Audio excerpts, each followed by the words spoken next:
Assalamualaikum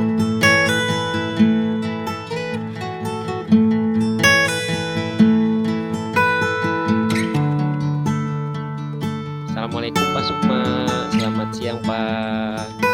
Waalaikumsalam, Pak. Siang juga, Pak. Gimana kabarnya nih Pak Sukma? Sehat? Alhamdulillah sehat, Pak. Sebaliknya. Alhamdulillah, saya juga sehat. Tapi kok kelihatannya Pak Sukma kayak yang gelisah dan bingung ya? Memang kelihatan gitu ya, Pak. Iya Pak, biasanya Pak Sukma itu orangnya ceria. Terus tidak biasanya ngajak ngobrol berdua kayak gini. Sepertinya Pak Sukma lagi ada masalah ya? Iya nih, Pak. Saya lagi sedikit bingung dan gelisah sih. Jadi gimana nih, Pak? Murid saya ada yang belum belajar membaca.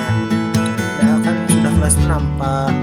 Saya bingung nih, Pak, harus berbuat apa? Karena anaknya sangat tertutup sekali, Pak. Jika saya panggil ke depan untuk belajar membaca, saya tidak mau.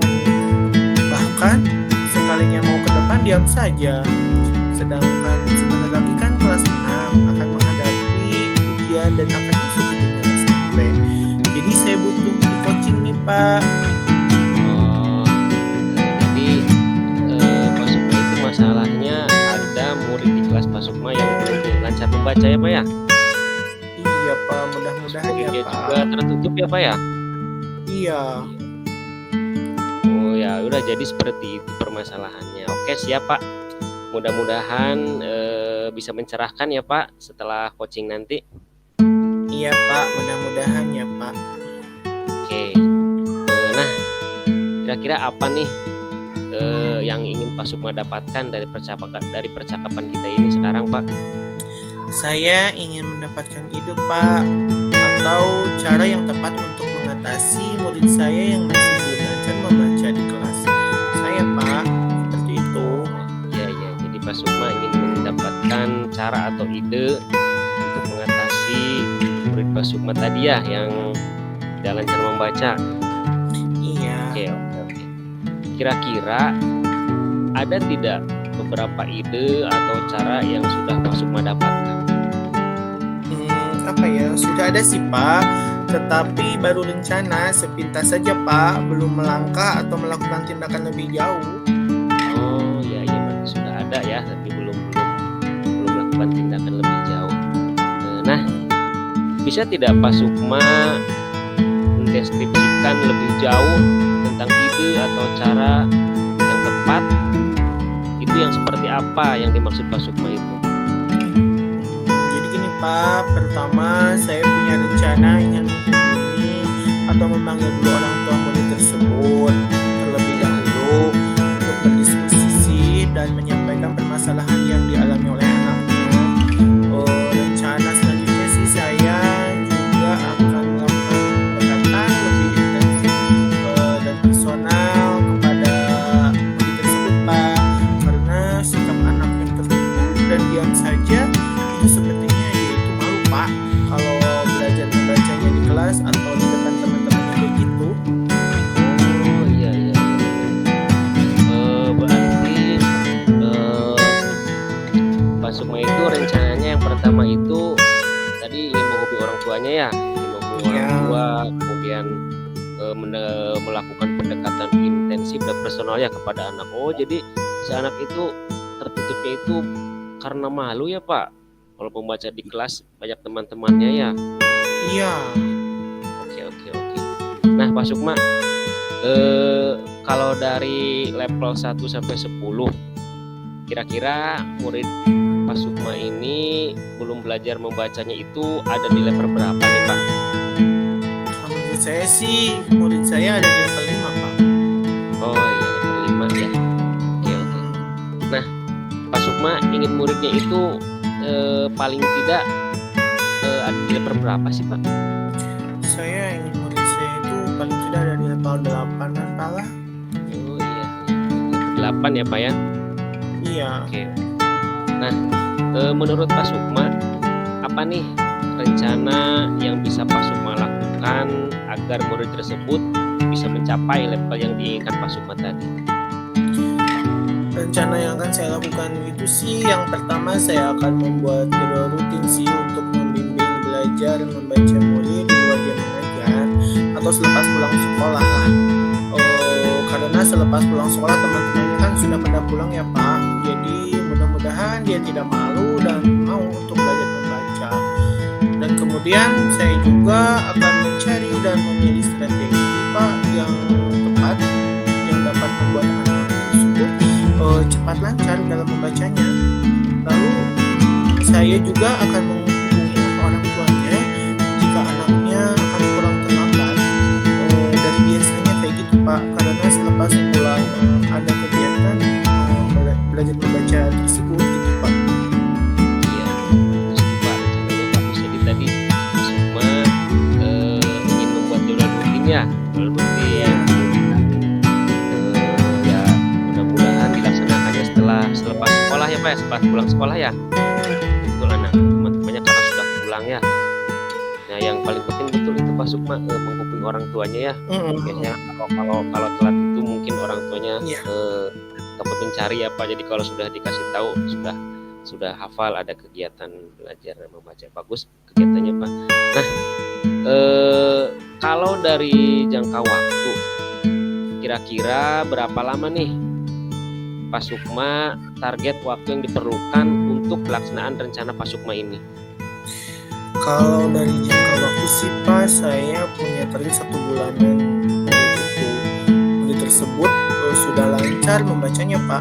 Kemudian nanti juga di setiap minggunya ada evaluasi apakah ada kemajuan atau tidak dalam membacanya, atau apakah perlu atau tidaknya untuk mengganti metode atau strategi pelaksananya, seperti itu Pak. Oke baik, jadi targetnya 1 bulan Pak ya. Baik. Ya. Terus kemudian ada evaluasi di setiap minggunya ya Pak ya. Iya betul. Baik Pak Sukma, kira-kira kapan nih Pak Sukma akan melaksanakan rencana tersebut? Pasti secepatnya Pak. Ya kira-kira 2 hari setelah ini saya akan mempersiapkan apa saja yang dibutuhkan dalam merencanakan kegiatannya. Lalu setelah semua siap, saya akan langsung melaksanakan rencana saya ini Pak. Seperti itu. Oke bagus, berarti 2 hari setelah ini ya Pak Sukma ya. Iya siap-siap. Pak Sukma, yang Pak Sukma dapatkan dari sesi percakapan kita ini? Yang saya dapatkan sih yaitu tentang di awal tadi saya merasa bingung dan gelisah Pak, tidak tahu harus berbuat seperti apa. Tapi alhamdulillah setelah sesi coaching ini saya sekarang sudah tidak bingung lagi dan gelisah lagi Pak, karena saya sudah tahu apa yang harus dilakukan serta menemukan solusi dan juga rencana untuk pemecahan masalah tersebut Pak yang saya hadapi ini. Mudah-mudahan solusi dan rencana ini tepat sehingga hasilnya pun sesuai dengan apa yang diharapkan. Gitu Pak. Baik Pak Sukma. Oke Pak Sukma, kalau begitu kita ngobrol lagi ya minggu depan ya. Saya pengen tahu nih cerita perkembangan murid Pak Sukma setelah Pak Sukma melaksanakan rencana Pak Sukma tersebut. Baik Pak, sama-sama. Saya Pak yang harus bilang terima kasih sama Bapak yang sudah membantu saya menemukan solusi atas permasalahan saya ini. Oke, baik Pak Sukma, sama-sama. Saya pamit di kelas dulu ya Pak. Assalamualaikum warahmatullahi wabarakatuh. Mangga Pak, waalaikumsalam warahmatullahi wabarakatuh. Oke, sekarang tinggal Pak Sukma ya. Iya. Saya 9 menit nih. Berarti tinggal Pak Sukma. Oke. Yang murid apa yang itu yang coach? Pak Sukma yang murid berarti saya murid ya Pak Sukma ya di kelas. Ya, siap.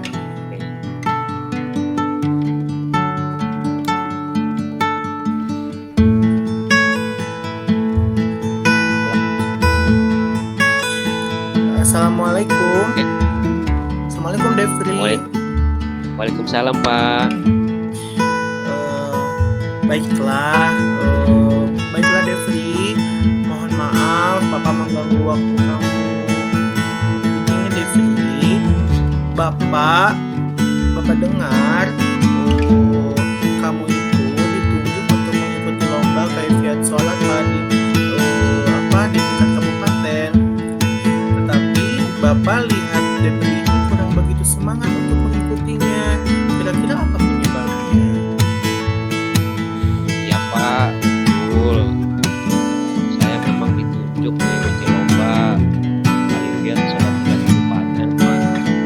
Tapi saya merasa kurang percaya diri Pak. Oh begitu. Depri masih belum percaya diri.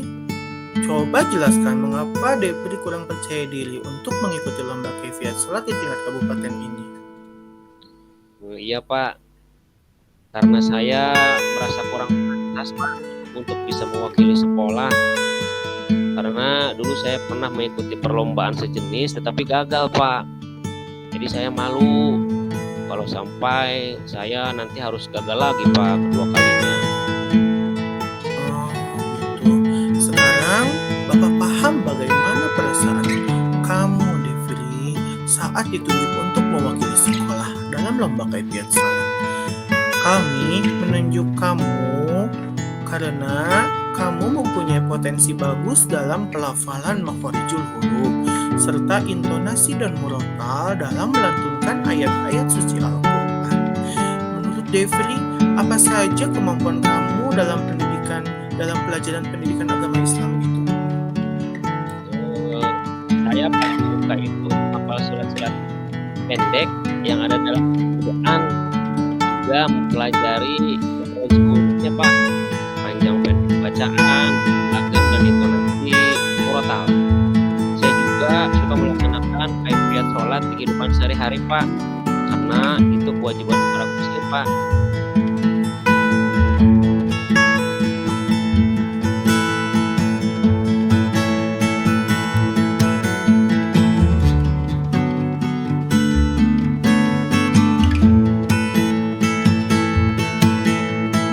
Gitu ya. Nah, kan bagus kemampuan kamu dalam menghafal dan melafalkan ayat suci Al-Quran, juga gerakan sholat yang tertib. Itu sudah lebih dari cukup loh untuk mengikuti perlombaan tersebut. Kira-kira apa rencana kamu agar kamu lebih percaya diri untuk bisa mengikuti perlombaan ini? Rencana saya yang pertama Pak, saya akan menemui Pak Dian sebagai guru agama untuk membantu saya Pak membuat tata cara kaifiat sholat yang bagus dan sempurna. Kemudian yang kedua, saya akan berlatih tata cara kaifiat sholat di luar jam pelajaran supaya saya lebih percaya diri. Selanjutnya saya juga akan mencoba Pak untuk mempraktekkan kaifiat sholat di depan Pak Dian dan teman-teman supaya saya lebih percaya diri dan mencoba untuk mengangkat rasa trauma saya atas kegagalan saya waktu dulu ikut perlombaan kaifiat sholat berjamaah Pak. Oh begitu ya. Jadi kamu akan mempraktikkan di depan guru agama tersebut ya, dan teman-teman kamu juga ya, untuk mencoba menghilangkan rasa trauma kamu ya. Itu bagus sekali. Ternyata rencana kamu itu luar biasa dan Bapak yakin kamu mampu lebih baik dari pengalaman yang pernah kamu alami. Apakah kamu sekarang sudah merasa percaya diri untuk mengikuti lomba kaifiat sholat di tingkat kabupaten, sayang? Insya Allah Pak, saya sekarang sudah merasa lebih percaya diri untuk bisa mengikuti lomba ini Pak. Terima kasih banyak ya Pak. Ya, sama-sama Diri. Semoga dalam persiapan lomba berjalan dengan lancar dan nantinya kamu betul-betul siap mengikuti lomba ini. Selanjutnya, adakah komitmen kamu terhadap lomba ini? Komitmen saya untuk persiapan lomba ini, saya akan berlatih Pak, akan berlatih sungguh-sungguh dengan Pak Dian, dan juga saya akan berlatih dengan guru agama di luar sekolah tempat saya tes Pak. Mudah-mudahan ini bisa menjadi jalan pintas saya untuk bisa menjadi yang terbaik dan bisa membawa nama baik sekolah dan keluarga Pak.